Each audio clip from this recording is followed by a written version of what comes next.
My name is Dan Patrick. I'm the Lieutenant Governor of Texas and acting governor for most of the last week and the coming week as we deal with Hurricane Beryl. The governor is on a pre-planned trip, economic trip for Texas, and we are in touch, and we have been in touch. But it's our responsibility here in Texas to prepare everyone for this hurricane. It's still a tropical storm as we speak, but it will be a hurricane, and it will strengthen most likely, and it will be a deadly storm for people who are directly in that path. And that's what we want to talk about today. Coastal, inland, and the Houston area are the three areas that I see that I want to be sure everyone is alert. Yesterday, I declared an additional 81 counties in the disaster area, so we are now at 120 counties in the disaster area. You may ask why. One of the reasons as this storm moves, and the good news is that it looks like it will move quickly through the state. If you'll remember Harvey many years ago, that storm hung around for days at a time because it slowed down, dumping rain on rain and rain. This will be a heavy rain event, but the storm will move quickly, at least as the forecast is right now, and that is subject to change. But it will go up through the state. So areas like College Station could see significant rain and flooding. So could Tyler, Texarkana, and other communities. Once again, that's on this track. If this track moves, which it often does in the last 12 hours to 15 hours of a hurricane coming ashore, then all communities inland should be prepared for heavy rain and potential flooding, and that's why you need to listen to your local officials as well in your local forecast for where you live. On the coast, we have thousands upon thousands upon thousands of people who are spending their summer vacation there, holiday weekend on top of that, and there is a concern that because they're not in their daily routine of watching the news or checking their internet or checking their emails, that they may not be aware of this storm. One of the things that kind of trigger our concern a little bit, we've looked at all of the roads leaving the coast and the maps are still green. So we don't see many people leaving. And what you will hear from our chief of our emergency management team, Nim Kidd, in a few moments, is that you don't want to be on the road tomorrow. Tomorrow will be a bad day for weather. This storm is predicted right now by the National Hurricane Center to land somewhere between Corpus Christi and Galveston Island. So if you're at Galveston, you may say, oh, it's down in Corpus. If you're at Corpus, you're saying, gee, it's coming right here. This can change, and very often will change, as we've seen from past storms. The National Hurricane Center actually says their average change of where they predict a storm to fall and where it falls can be 50 to 60 miles in the last 12 to 15 hours. So we could see movement on the storm. But right now, if you're between Corpus and Galveston, be prepared. Be prepared as we are trying to prepare here. Look, our number one mission in the state, and Nim Kidd's number one mission, and your local mayors and your local county judges and officials, is to save your life. That's number one. Property can be rebuilt, but lives cannot be. This storm has already left 9 deaths in its path through the Caribbean. We don't want number 10 to be in Texas. And so what can you do to help us help you? Number one, again, if you're moving, today's the day to move away from those areas. If you're concerned where the storm is, at least there's an area, a hurricane warning, and as well as a watch along that coastal area we've discussed. Number two, if you're staying in place, be sure you're prepared. You don't want to have to go out tomorrow to get water or food or put gas in your car. It would be a good thing to do it today. A third, if you do venture out, which we strongly advise against, as we always do not drive through flooded roadways. There will be some serious flooding. Now, this is a narrow storm. It's not a big, broad storm, but where it's going to hit, and if it is a Hurricane 2, it's predicted to be a Hurricane 1, but it could grow to a 2. That gets your wind level up pretty high, plus the gust. You're going to see a lot of problems in those specific areas. But rain is going to be everywhere, and flooding could be everywhere, and a storm surge from Corpus to Galveston Island. So a lot to watch for. I know from my own life experience, well, they always predict more and they say more and then nothing happens. Let's pray nothing happens where you live. But something is going to happen where some of you live. And that's something will be significant wind, significant rain, and some flooding. And again, surge along the coast. So help us help you. We are prepared, and we have been preparing for the last week. And we are going to now looking at being ready to go into our recovery mode next. And that will begin once this storm hits landfall. So landfall is predicted tonight. You'll start seeing the winds pick up, some rain coming into some of these areas. Landfall sometime 3 or 4 in the morning, depending where it falls, up till 6 or 7 in the morning. The storm could be out of the area maybe by late tomorrow afternoon or tomorrow night if it doesn't slow down, and then it will go up through the inland part of the state and hopefully be gone out of here by Tuesday afternoon or Tuesday evening, or maybe even a little sooner if it keeps moving at its current pace. But it's a serious storm, and you must take it seriously and be prepared. One thing I would say, lastly, before I turn it over to Nim, is many of you who are watching now have friends and family who live on the coast or who are visiting the coast. Call them, text them, email them. Look, the media is very important to get the word out. We count on that. But call your friends and your family members and say, hey, by the way, do you know that Hurricane Beryl is coming to your area, and we're not exactly sure between Corpus and Galveston where it's going to hit, and there's going to be flooding, and you're not going to be able to drive tomorrow? Be sure they know, because a lot of people are on vacation, like I say, not watching the storm, or they hear, well, it's a tropical storm, which it is now, but it's going to strengthen to a hurricane very soon, or it's a Category 1. Trust me, you don't want to be in a Category 1. You know, you're looking at winds 85, 90 miles an hour. You don't want to be in that. You don't want to be in 6 and 12 inches of rain. You don't want to be in flooding. So help us help everyone along the coast for sure, and those inland be watching out as well as Houston. That storm could keep moving that way. NIMKID is the best in the country. We have the best emergency management team in the country. We have been through so many storms in Texas, and I'm going to turn it over to him to give you more detail, but I'm very confident that Texas is ready. Your local officials are ready. I've talked to a lot of them. Nim has talked to a lot of them. I just want you to be ready. Nim? Thank you, Governor.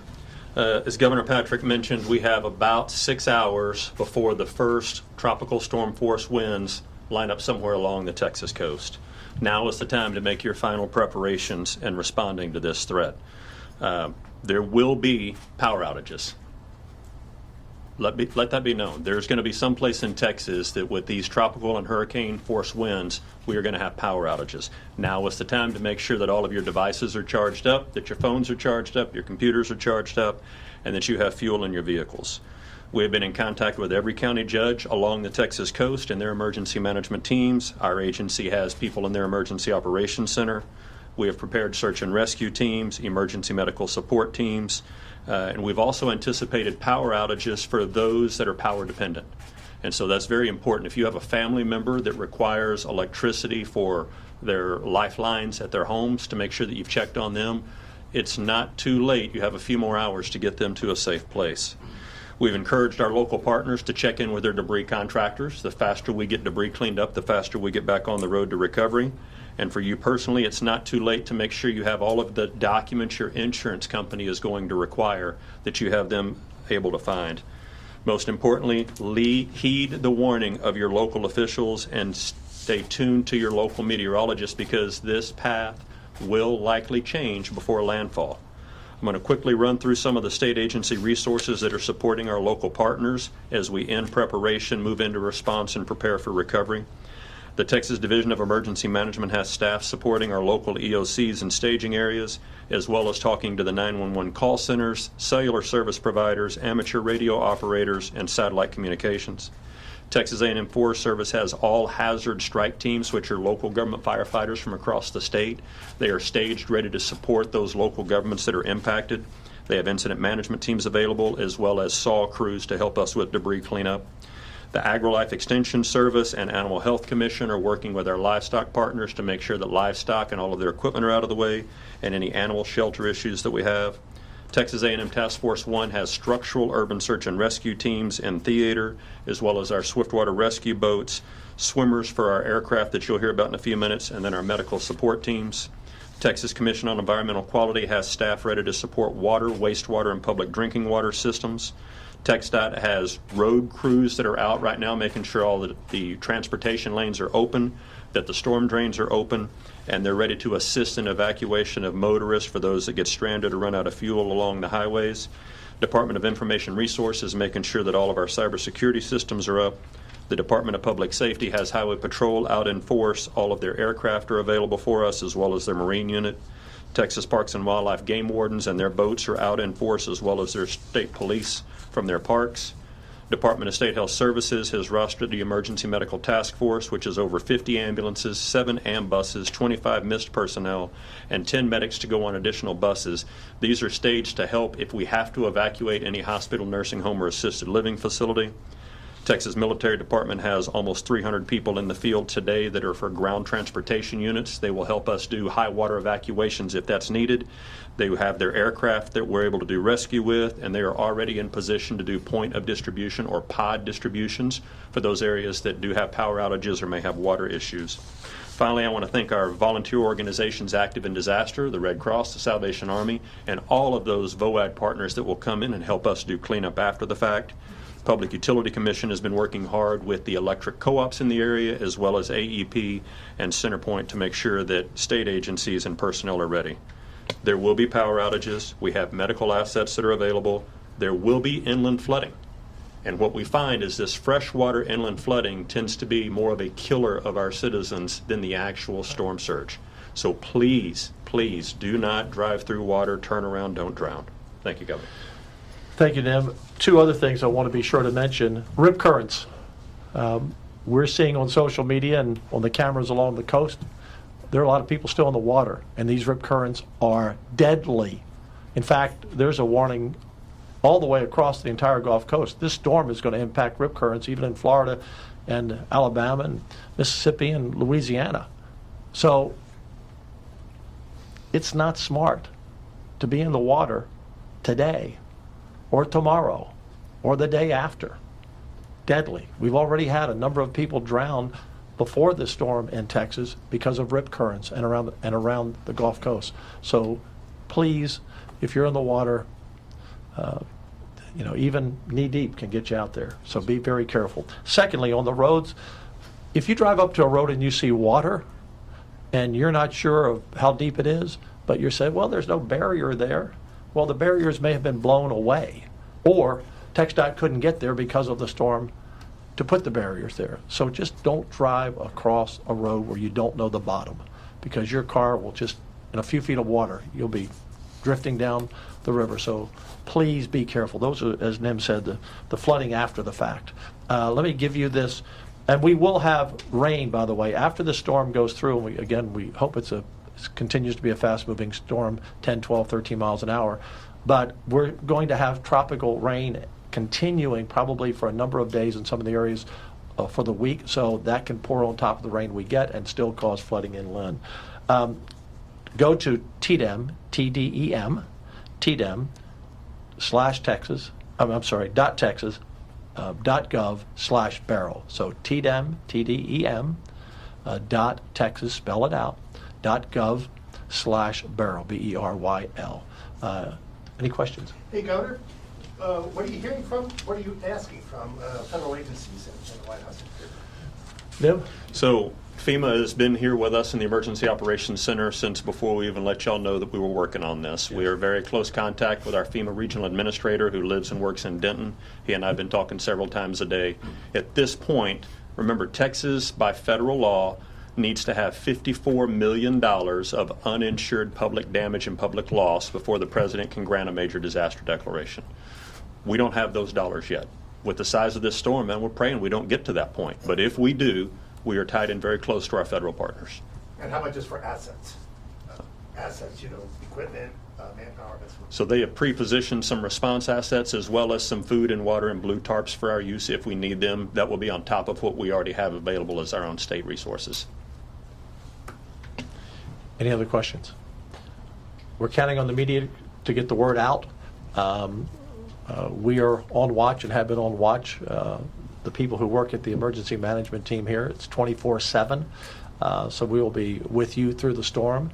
Watch for our updates at tdem.texas.gov/Beryl. And late hand, go ahead, yes, sir.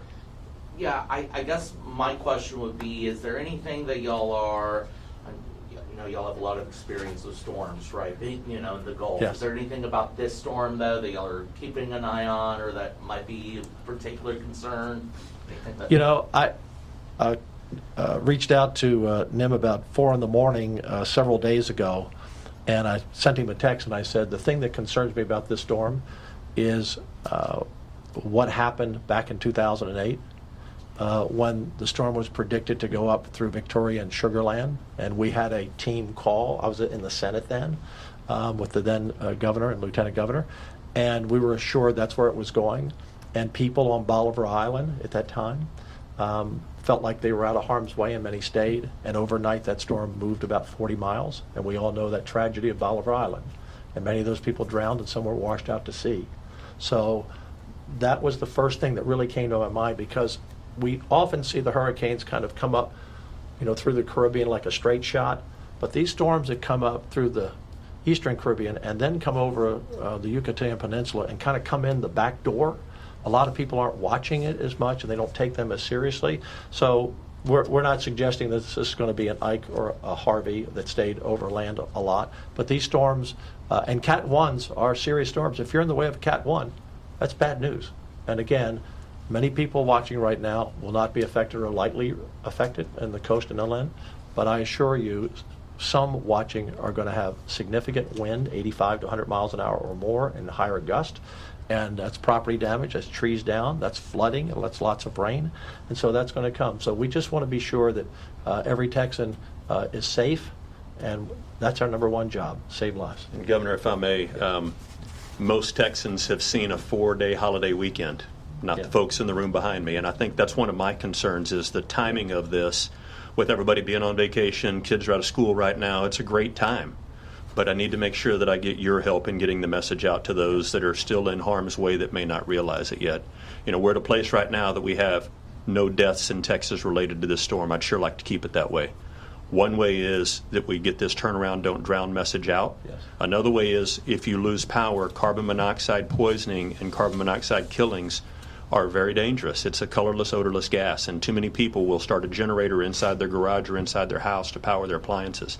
So anything that you can do to help us get that message out, those are preventable deaths. We'd appreciate your support.